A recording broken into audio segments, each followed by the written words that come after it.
yung echo ng kahinaan. Who's ready? Dapat pakita sa inyo ang gutom, kapatid. Pakita mo ang gutom. Pakita mo ang gutom, kapatid. Marami po sa atin. Diba, pinag-usapan natin kanina, binabali ng iba ang salita ng Diyos para mag-suit sa kanilang paniniwala. Ngayon, kapatid, baliin mo. Baliin mo yung maling paniniwala para umayon sa salita ng Diyos. If you're ready to stop echoing your pain, don't wait. Dapat tumatakbo ka na dito sa harapan. Pakita mo ang gutom. Pakita mo ang uhaw. Huwag mong isipin yung katabi mo. Walang magagawa yan sa 2026 para sa'yo. Pero ang Diyos may magagawa sa'yo.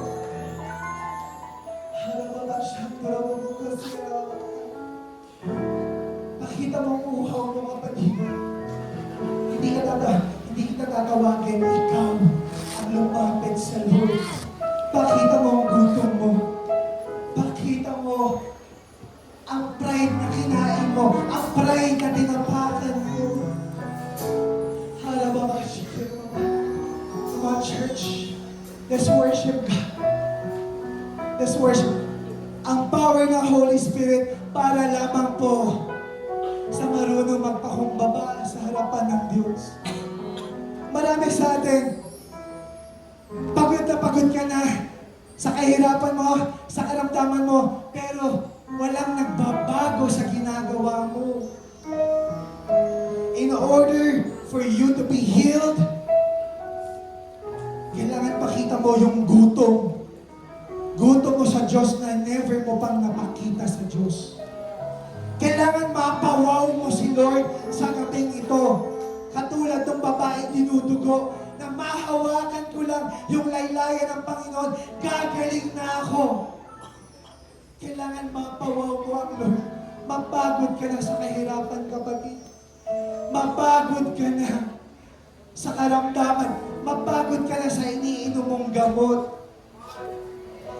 Hindi yan ang kalooban sa iyo ng Diyos. Ang kalooban sa iyo ng Diyos, hindi ka nakadepende sa gamot, nakadepende ka sa power of the Holy Ghost. Ito lang, mga kapatid. Lahat ng Kristiyano sa New Testament na baptize in Jesus' name, na puspos ng Holy Spirit, nag-speaking in tongues, nabasa natin, hindi natin pwedeng ikaila. Ang mga Hudyo, ang mga Samaritans, ang mga Gentiles, ang mga disciples ni John, at even St. Paul, nag-speaking in tongues when they were filled with the Holy Ghost. Ang tanong, bakit ikaw hindi? Bakit ikaw hindi? Bakit ikaw hindi? So ngayon, kung gusto mo na mapuspos ng Holy Spirit, come in front. Come in front. Tumihan mo yung tuhod mo. Tumihan mo ang tuhod mo.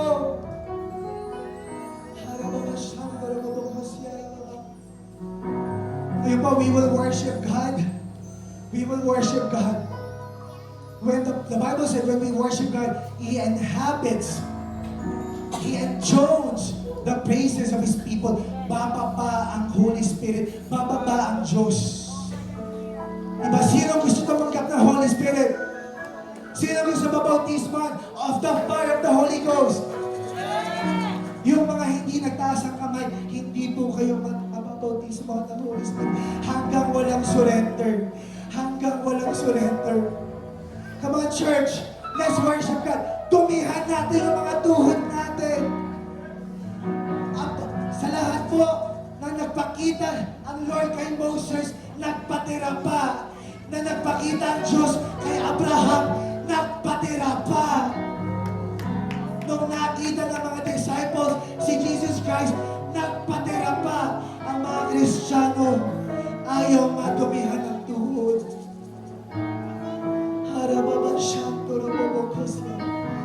Come on, church. Worship God like you've never worshiped Him before. Come on, church. Huwag mo intindi yung katabi mo. Hayaan mong dumanak ng luha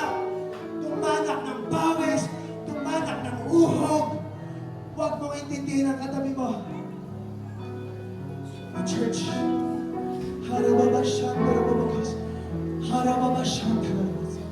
Holy Spirit, we worship you, God. Come on, buksan mo bibig mo and worship Him. Worship Him. Worship Him. Come on, church. Ang mga Muslim, araw-araw 5 beses sa isang araw, nagpapatira pa. Nagpapatira pa. Bakit hindi natin magawa yun ngayon para kay Jesus? Bakit hindi natin magawa kay Lord? Come on, church. Let's worship God.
Open your mouth.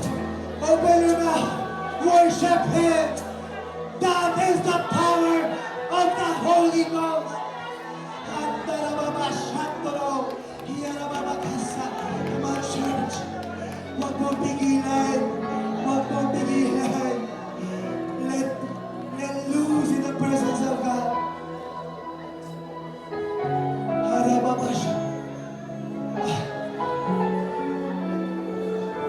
Hallelujah! Come on, galing sa puso. Galing sa puso, we will worship.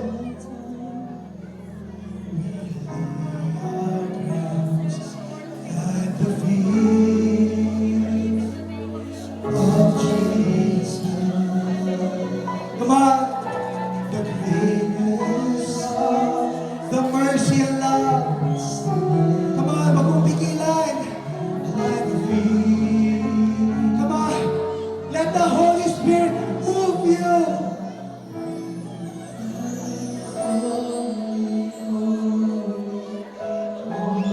Yes, Lord, we cry for you. We cry, Holy Lord. Tutumihan namin ang aming mga tuhod. Susugatan namin ang aming mga puso. Masampakan namin.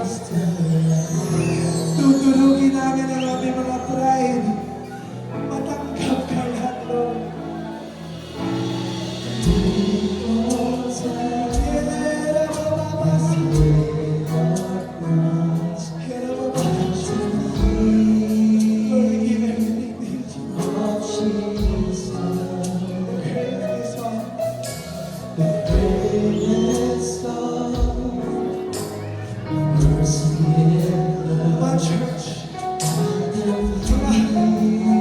He's here.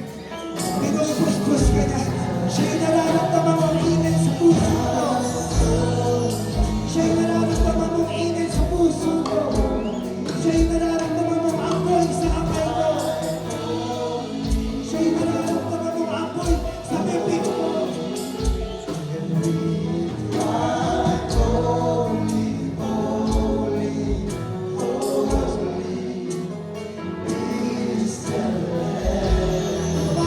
Let's worship. Let's worship. Let's worship.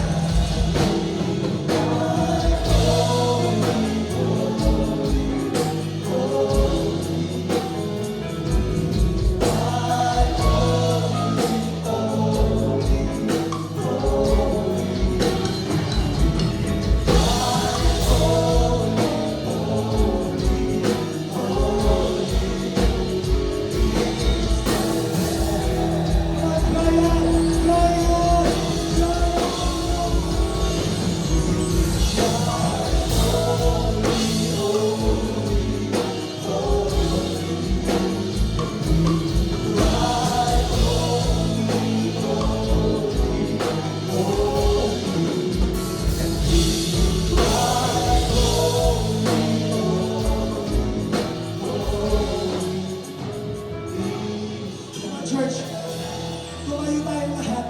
Tumayo tayong lahat. Sabay-sabay tayong pupuspusin ng Panginoon. Hawakan mo yung katabi mo. Hawakan mo yung katabi mo. Hawakan mo yung katabi mo. Hawakan mo. Hawak kamay. Hawak kamay. Walang bibitaw. Walang bibitaw. Walang bibitaw. Taas mo yung kamay mo. Taas yung kamay nyo. Come on. Worship. Worship. Feel the power of the Holy Spirit. Pakiramdaman mo yung kapangyarihan ng Diyos sa kamay ng kahawak mo. Holy Spirit.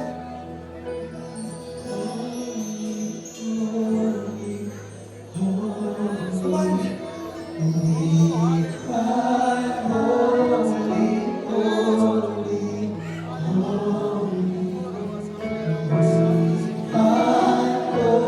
Come on, wag mong bibitawan. Wag mong bibitawan. Everybody, sabay-sabay. Worship Him. Worship Him.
siya.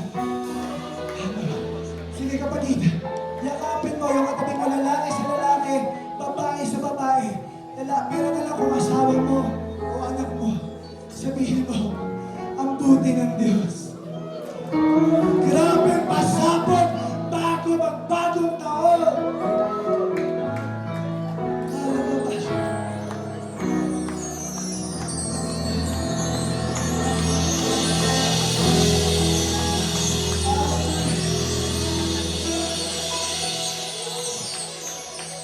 May nararamdaman ako maraming pinagalingan, Lord. Maraming pinagalingan, Panginoon. Hindi pwedeng wala. Hindi siya pwedeng walang pinagaling. Pag bumaba ang power of the Holy Ghost, may gumagaling. Handarabababakas. Ayan. Come on. Sino may mga karamdaman? Sino may mga karamdaman lumapit sa harapan? Sino may mga sawa na sa gamot? Ayaw na ng gamot. Ayaw mga operahan. Ngayon, ooperahan ka ng Diyos sa pamamagitan ng Holy Spirit. Come on, church. Handarababokos, yarababahan. Handarababokos. Sino po? Sino po? If wala, ngayon po, narinig niyo ang katotohanan, narinig po natin ang New Testament salvation. We shall be baptized in water in Jesus' name. Amen.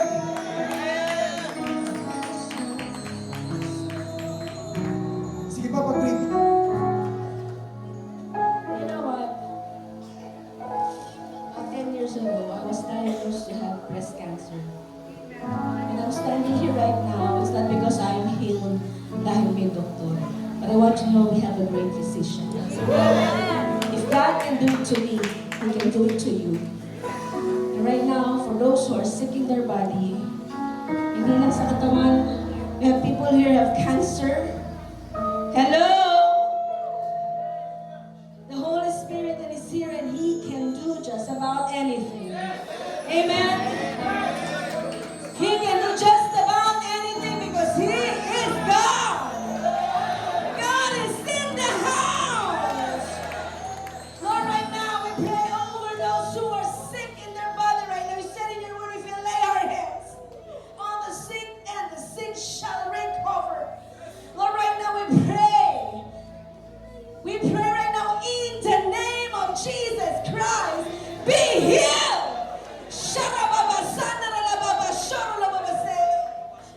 You know, church, we are not having a show. This is not a show. This is not a concert. You know what the problem of the church right now? You know what's the problem of the church right now? They treat every services as a show. It's not a show.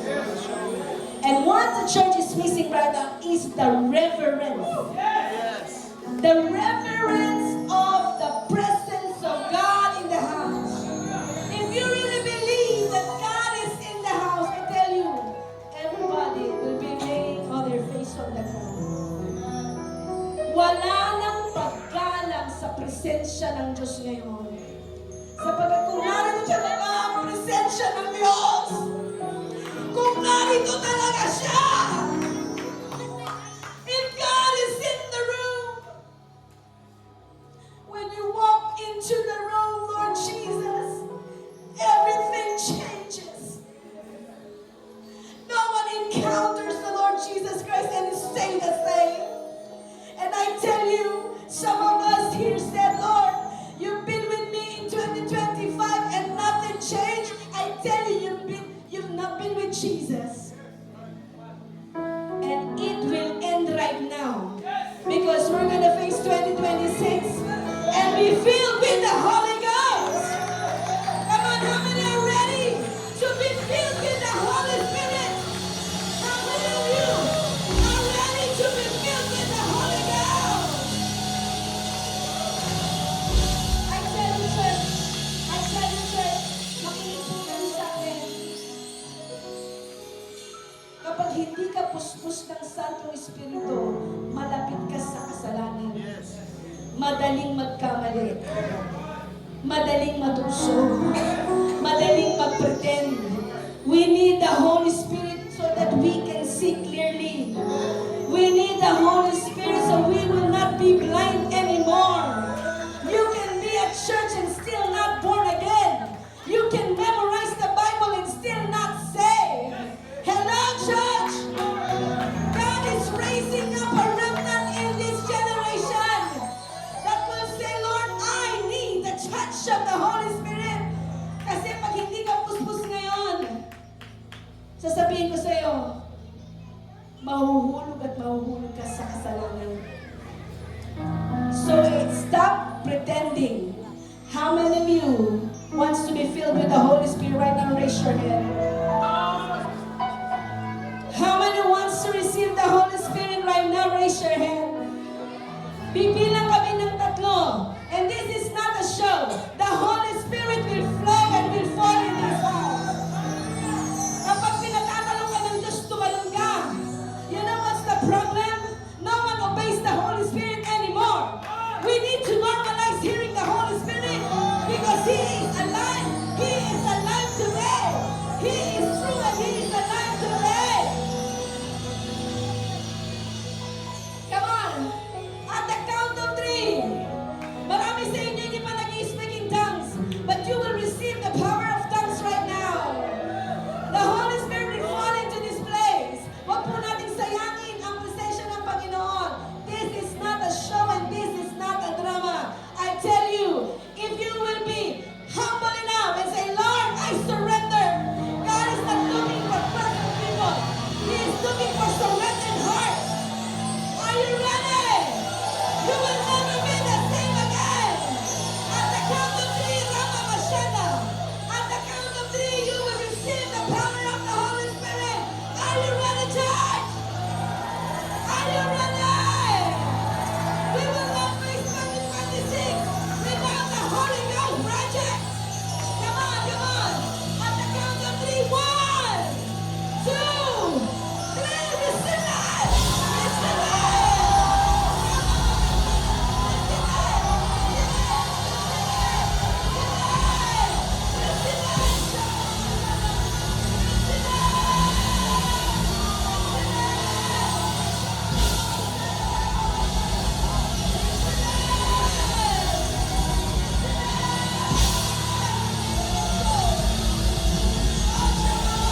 nila Lord. Handa po ba tayo? Bago tayo magpabaptize, tayo ay magsasayawan, magpapakalasing sa presensya ng Lord. Amen! Amen!